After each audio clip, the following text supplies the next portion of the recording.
Welcome to Plain English, the podcast that goes at the right speed for English language learners. Listen now and read the transcript online at plainenglish.com. Now, here's Jeff, your host for today's episode. Cuba will be led by someone other than a Castro for the first time since 1959. This is Plain English, the podcast that goes at the right speed for English learners. Today is Monday, April 30th, and this is episode number 42, which means you can find the full transcript of the program online at plainenglish.com/42, plainenglish.com/42.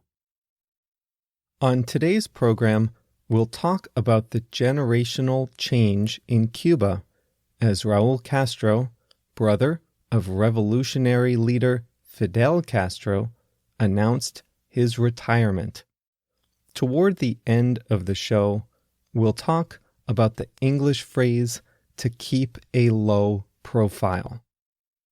Just a quick reminder before we get started that you can connect with us on Twitter and Facebook under the username Plain English Pod.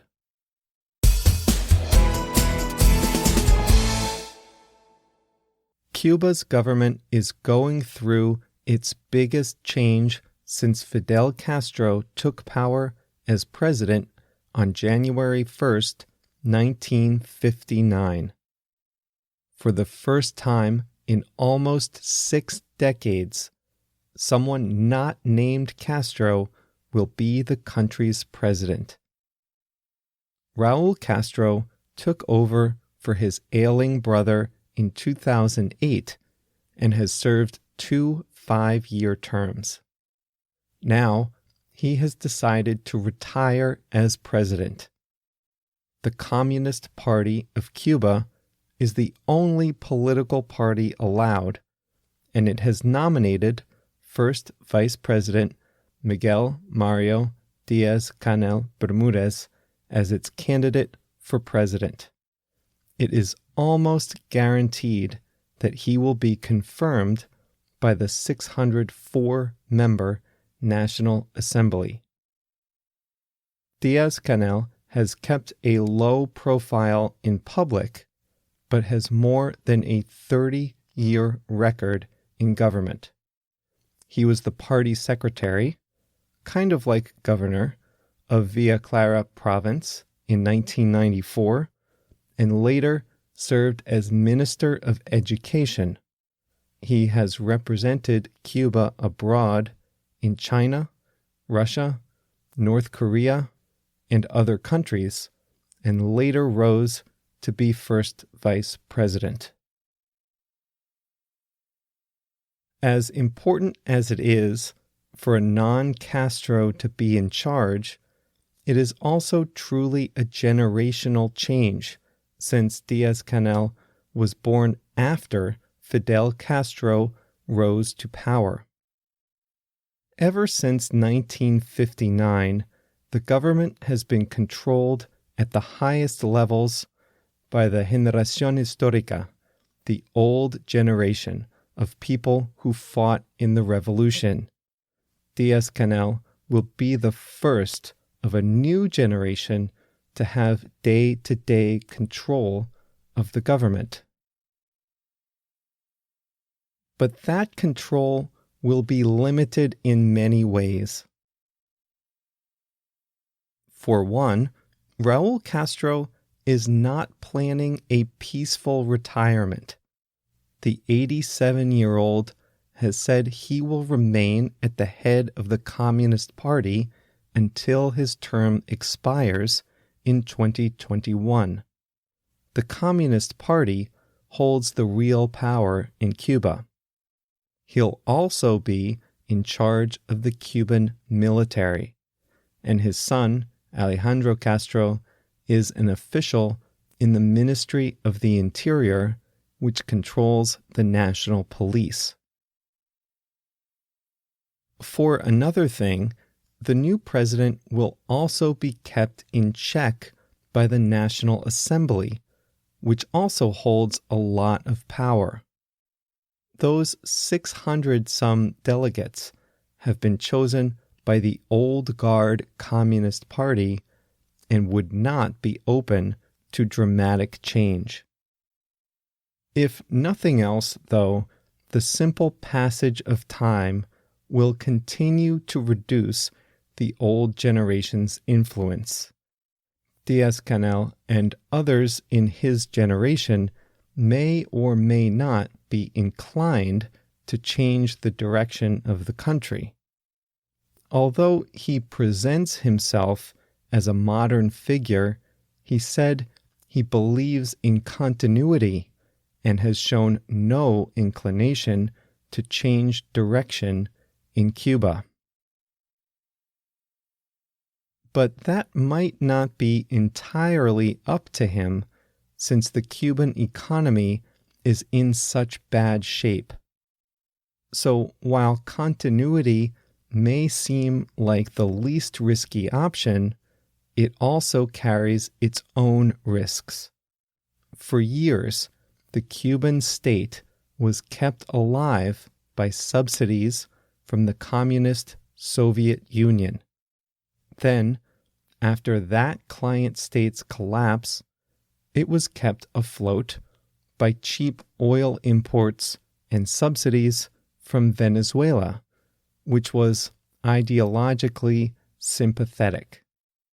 Now, Venezuela is suffering its own economic collapse and has cut its oil production and subsidy to Cuba.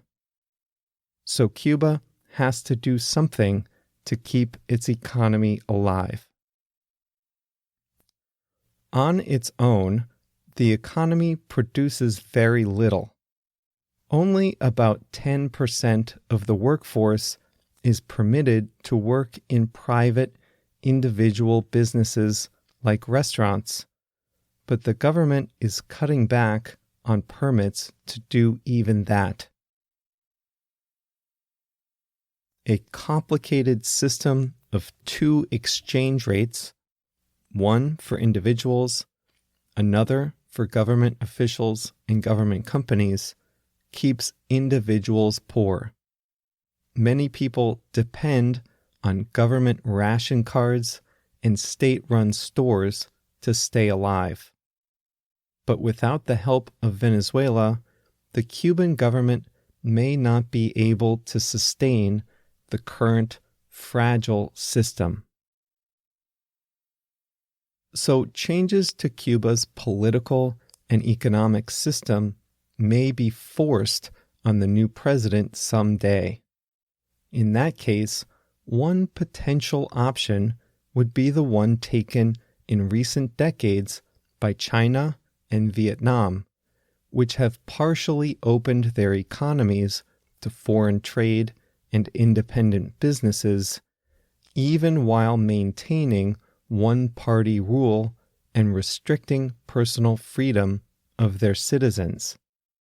That would at least bring more material wealth to the island, but it would carry some risks.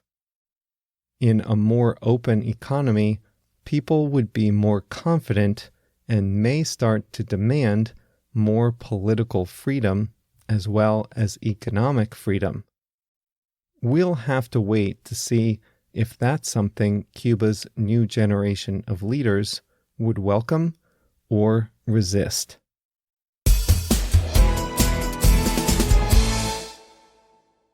I want to say hi today to some people who wrote me over the last week or two.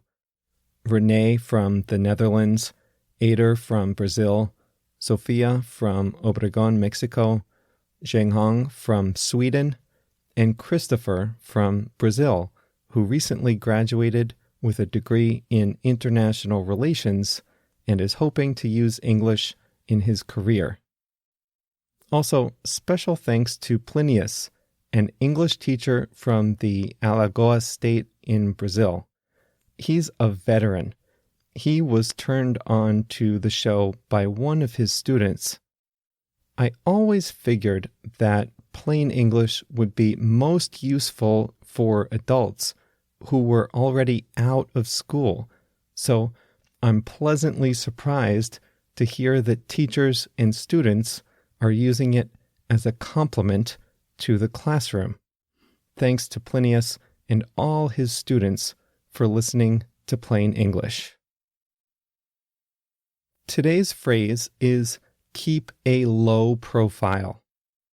The new president of Cuba, Miguel Díaz-Canel, has kept a low profile during his 30-year government career.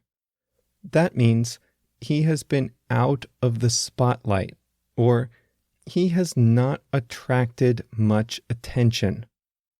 You've probably heard the phrase high profile before. Someone or something that is high profile is something that gets a lot of attention. By contrast, if a person keeps a low profile, that person is not seeking out attention. Keeping a low profile doesn't mean having little power or influence. It just means not attracting a lot of attention. Do you remember we talked about the new president of Peru, Martín Vizcarra, a few weeks ago?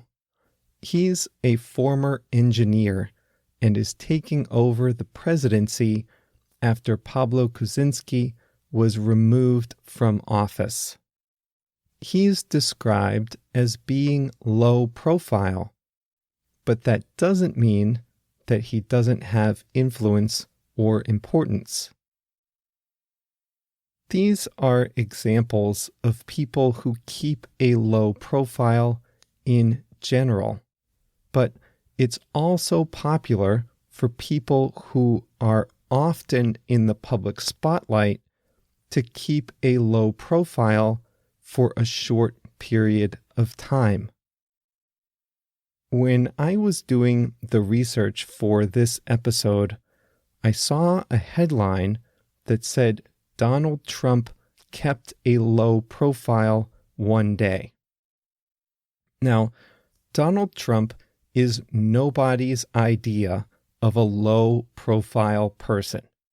In fact, he's as high profile as they come, right?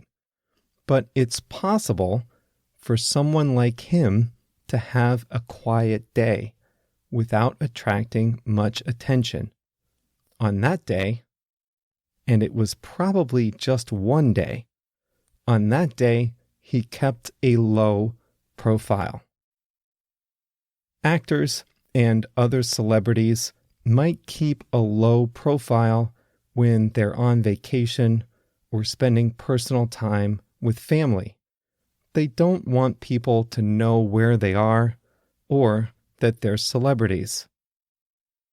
So remember, someone might keep a low profile in general as part of their nature,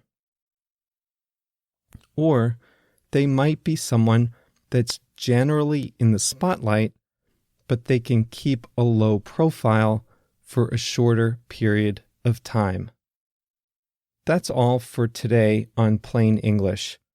Don't forget to check out the show on Twitter and Facebook at Plain English Pod. If you find the show helpful to you, tell your friends or classmates about it. The more people listen, the more we'll be able to expand the program in the future. I'm glad you're listening, and don't forget to join us again on Thursday for another episode of Plain English.